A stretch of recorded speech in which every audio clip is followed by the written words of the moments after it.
Wichita Transit needs your help planning for future Westside bus service. We're very fortunate to have two guests here with us today. Seated next to me is Wichita City Councilman Jeff Longwell, and down at the end is Wichita Transit Director Steve Spade. Thanks for being here, guys. We're happy to be here, Lorigel. Steve, maybe you could start off by telling us a little bit about the 3 routes you guys are working on. Certainly. We are proposing to eliminate the Westside connector and replace it with improved service. The first route is the West Maple route that currently operates out Maple and terminates at Tyler. We're talking about extending this service farther all the way to Mays and then up to New Market Square. We would then introduce a second route called the West Central route that would operate from downtown somehow through the Delano district and via Central, and then it would also terminate and turn around at New Market Square. We're then proposing to introduce a new kind of service for Wichita called neighborhood feeder service. In some of the areas that aren't close to bus routes, particularly along the West Side connector, where we're removing some service, we would introduce a van service where a person could call us, reserve a trip, we would pick them up at their door in a van and drive them to the nearest bus route and drop them off so they could catch the bus and complete their trip. Is that a new concept for Wichita? It is. It's used other places, but this will be a first for Wichita. And Councilman Longwell, maybe you could talk a little bit about why this whole process got started. First, let me say I'm kind of excited because for the first time in my tenure as a council member, we're looking at expanding transit services on the West Side. And we know that there's been some issues, Lorigel. I mean, we've had a difficult time trying to figure out how to move a limited number of folks via our transit department out west. We still like our personal vehicles, but I really like what Steve is proposing here, and I think it has lots of potential, and that's why we'd like to get this out there so the community can understand it better. And it's at the same time relatively simple, but yet has the opportunity to move people across town much better than what they've experienced in our typical hub and spoke. And this is a big deal because it's been a while since we've added a bunch of new routes, correct? I can't ever remember where we've at. Truly, I mean, we've done some bits and pieces in some core areas where we would tweak a route. I'm not sure I can capture it by saying add a route. This is adding some new services to the West Side. Mm-hmm. We're really excited that we were able to get this grant from the Metropolitan Planning Organization. They're actually providing the funding that will support this service for 3 years. And like the councilman said, it's a direct service. We're all about connecting the dots, getting people there as quickly as they can. And we think this improvement is going to be really exciting on the West Side. We're anxious to get things rolling. I'm sure you guys are. So how can the public participate in this process and give input? We're in the process right now of fine-tuning our conceptual plan. And during October and November, we're trying to schedule public meetings in which we can show our ideas to the public and let them tell us where they want to go, when they want to go there, how often they want to go.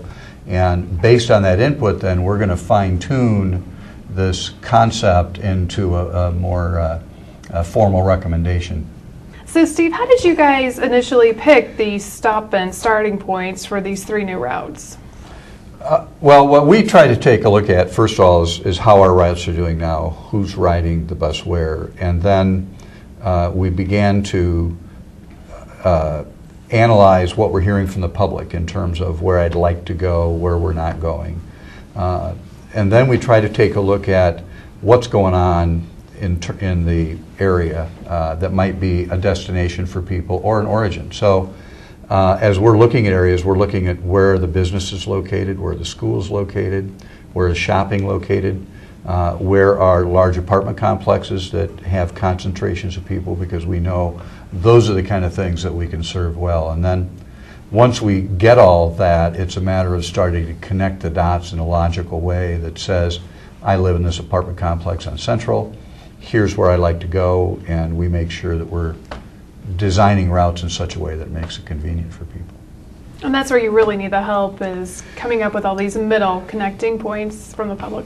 Right, we come up with great ideas, you know, we sit and we'll drive the neighborhoods, we'll talk to people, we'll get an understanding, we draw lines on a map, but what really makes it work well is when we start to get public input and feedback, when they go, you know, you're running this route down Maple and it really ought to be on Douglas. Those kinds of things start to help us really put together something that people will appreciate and use. And what have you been hearing from people? Well, one of the things that I'm hearing, the same thing that we've heard in years past, is it can be confusing to ride the bus. And so as we look at implementing these new routes and this new service in West Wichita, I would love it at some point in time if it comes with new shelters and then hopefully even new smart boards, because we now can track our buses and we know where they're at any point in time during their travels around the city.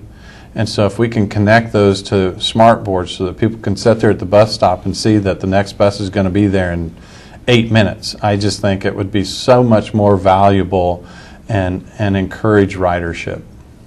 Definitely would.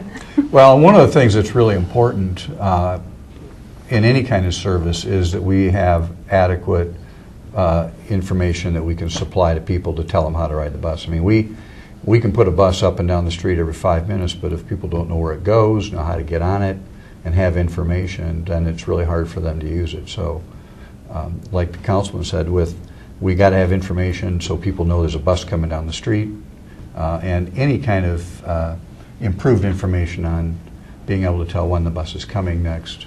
With the technology, it's there. We ought to use it to make the ride really easy for people. That's very good points. So what are the next steps?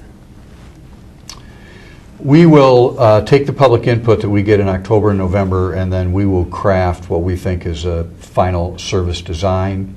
And at that point, we hope in December that we'll share it with the Transit Advisory Board and the Council as a plan, and then we'll move toward implementation, which we have scheduled for March of 2014. And if people want to weigh in and give you input, how do they do that? Well, we're going to hold a series of public meetings, and certainly if there's any groups out there, Laura Gell, that would like to hear this plan from our transit director or any of his staff, send us an email, give us a call. We would love to get this to as many people as we can, get their feedback. And let me just add, what a great use for grants. I mean, when we talk about, you know, utilizing grants for various different things for the community, this truly can fall into that need category, and what a great opportunity to expand transit for folks that I think will truly benefit from it. Absolutely. I'm sure there's a lot of need for it. We're really excited to get going on this project. Is there anything else you guys would like people to know? I think you've covered it. All right. Well, thank you both so Thanks. much for being here. And thank you for watching this edition of Local Loop. We'll leave you with the information about the public meetings.